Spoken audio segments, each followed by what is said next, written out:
युग की कहानियों में आज की कहानी है एक माली की बेटी की।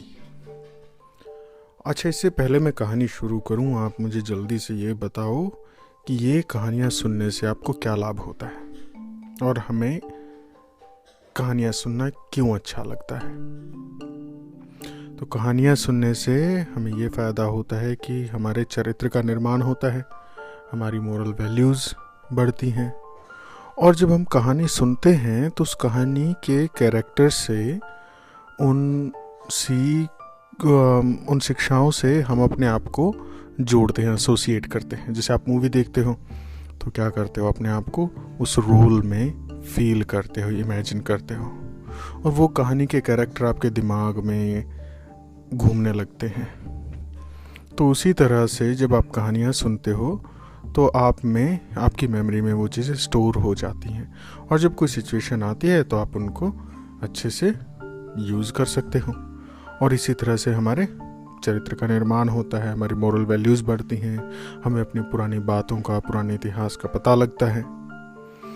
और कहानियाँ सुनना बड़ा इंटरेस्टिंग होता है, सबको बड़े मज़े से अच्छी कहानी, सबको उस कहानियाँ सुनना बहुत अच्छा लगता है, और बड़े मज़े से छोटे बड़े सब लोग कहानी सुनते हैं। तो चलो आज हम अपनी कहानी शुरू करते हैं। माली होता है जो खेती करता है, बाग की रक्षा करता है। तो ये माली था जो कि फूलों की खेती करता था, और उसकी एक बेटी थी। अब वो चारों तरफ फूलों की खेती होती थी, गुलाब के, गेंदे के, मोगरा, चंपा, चमेली, दुनिया भर के हर तरह के फूल, और उनसे तरह तरह की मालाएं बनती, रंगोलियां बनती, इत्र बनते, और अलग अलग परफ्यूम्स बनते। तो चारों तरफ खुशबू ही खुशबू होती थी, अलग अलग रंग बिखरे होते थे, बहुत सुंदर नज़ारा होता था। चारों तरफ बस रंग बिरंगे फूल और खुशबू, ज़बरदस्त। अब इसी माहौल में वो बच्ची बड़ी हुई, स्कूल गई, कॉलेज गई।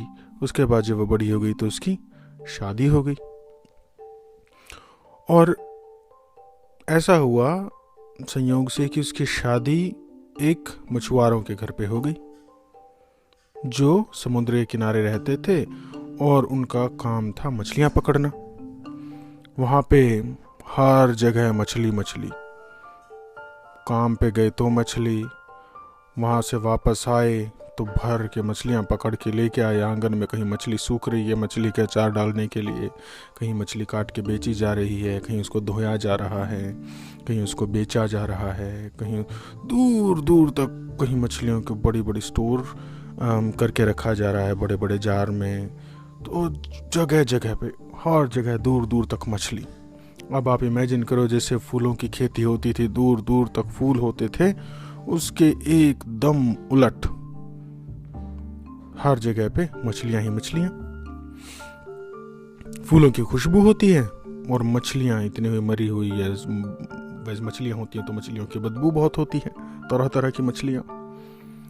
अब एकदम बहुत सुंदर दिखने वाले, खुशबू वाले माहौल से वो लड़की एकदम से बहुत बदबूदार मछली वाले इलाके में आ गई। अब उसका तो सांस लेना दूभर, बहुत परेशान वो, क्या करे।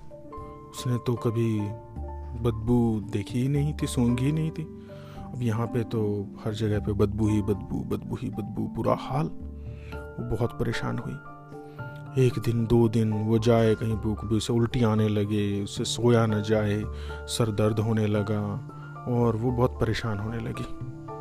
लेकिन क्या करती, अब शादी की थी उसने, और उसे अपना, अब तो वही उसका घर था, उसे अपने आप को एडजस्ट करना था नए माहौल में। तो उसने एक तरकीब लगाई। वो बाज़ार गई, और वहाँ पे उसने ढूंढा कि कोई फूलों की दुकान हो, क्योंकि उसे पता था कि उसके परिवार के लोग फूल बेचते थे बाज़ार में, तो कोई ना कोई फूलों की दुकान ज़रूर होगी। लेकिन वहाँ तो हर जगह पे मछलियों का व्यापार होता था। मछलियाँ मछलियाँ, जहाँ जाओ बड़ी मछली, छोटी मछली, ऐसी मछली वैसी मछली, सब तरह की मछलियाँ ही मछलियाँ। बड़ी मुश्किल से घूमने फिरने के बाद बहुत देर बाद उसे एक फूलों की दुकान मिली और उसकी जान में जान आई।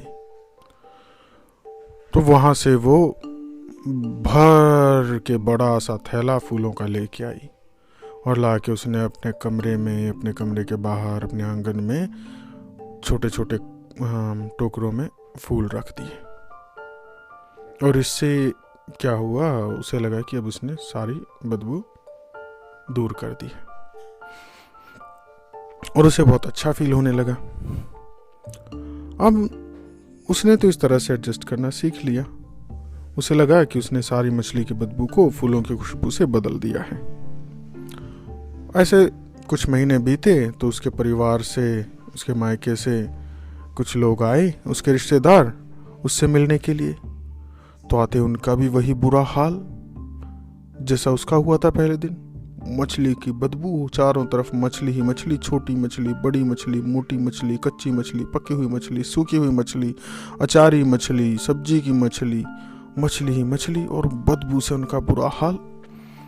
वो आए किसी तरह से, सब अपना शिष्टाचार रखते हुए सबसे मिले, नमस्ते की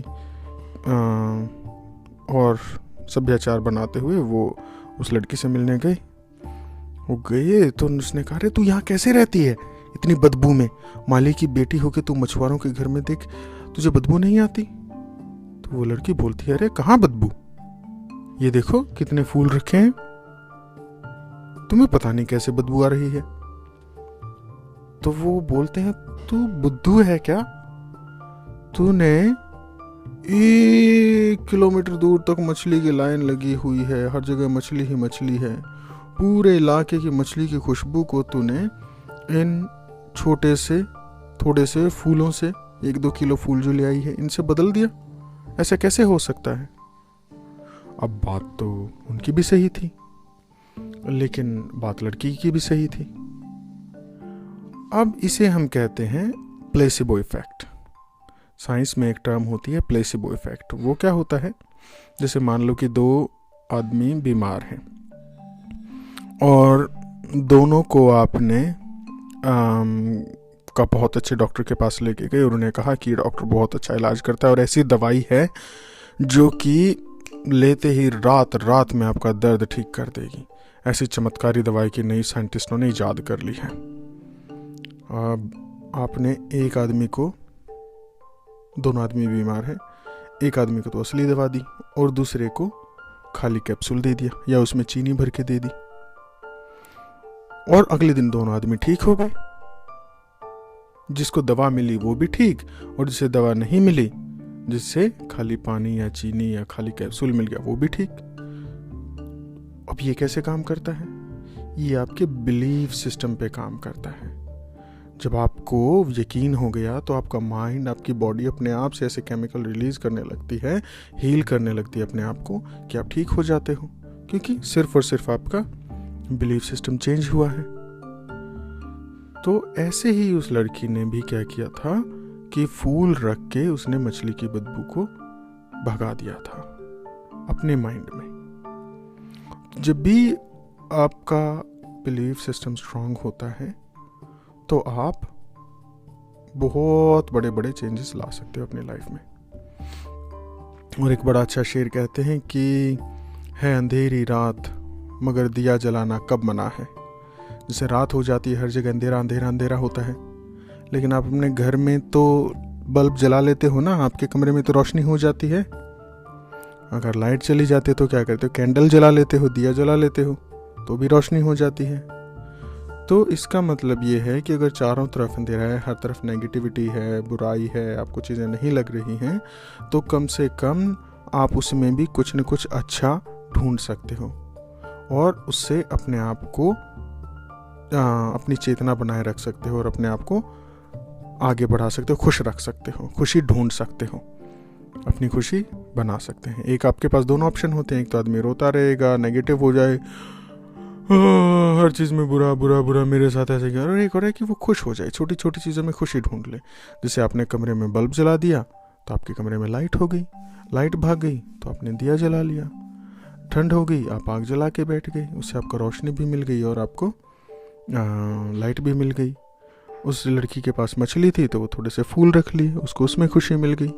तो खुशी आप कहीं पे भी ढूंढ सकते हो, बना सकते हो, लेकिन जब तक आप चीज़ों में नेगेटिविटी, कमी, परेशानियाँ, बुराइयाँ देखते रहोगे तो आप होते हुए भी कभी खुश नहीं हो पाओगे। जैसे प्लेसिबो वाले एग्जाम्पल में, अगर हम उस मरीज़ को कह दें कि ये तो बीमारी आपको, या ये डॉक्टर तो बिल्कुल ठीक नहीं कर रहा, बहुत ख़राब डॉक्टर है और ये दवाई तो बिल्कुल काम नहीं करती है, तो मरीज़ को ना होते हुए वो ठीक नहीं होगा। या किसी को कहते रहो आप तो बहुत मोटे, या बहुत बुरे, बहुत पागल ये हो गए, तो आदमी वैसा ही सोचने लगेगा। तो ये, इसे हम साइकोलॉजिकल इफ़ेक्ट भी कहते हैं। और मानसिक संवेदनाएं जो होती हैं हमारी, वो इस तरह से काम करती हैं कि हम उसी तरह से फील और रिएक्ट करने लगते हैं। तो जब भी आप ऐसे जो फील करो तो आप उसको अपने आसपास कोई ना कोई ऐसी चीज़ ढूंढो, कोई प्रेरणा बनाओ जिससे आप अपनी खुशी अपने अंदर क्रिएट कर लो। जैसे हमने अकबर बीरबल वाली कहानी में सुना था एक में, कि वो रात भर एक गरीब किसान कैसे खड़ा रहा था पानी में, सिर्फ बादशाह के महल के दिए को देखते हुए। उसने उसको अपना प्रेरणा स्रोत बना लिया था। प्रेरणा स्रोत यानी कि फैक्टर ऑफ मोटिवेशन। उसको उससे मोटिवेशन, उसको उसी से एनर्जी मिलती रही थी। वो सिर्फ उसका बिलीव सिस्टम ही था। ऐसे ही जब आप किसी चीज़ में बिलीव करते हो, किसी चीज़ के से मोटिवेशन लेते हो, तो वो चीज़ आपको बहुत शक्ति देती है, मनोबल देती है। तो ये थी हमारी आज की कहानी। अब अगली कहानी में मैं आपसे फिर मिलता हूँ। Good night, bye bye.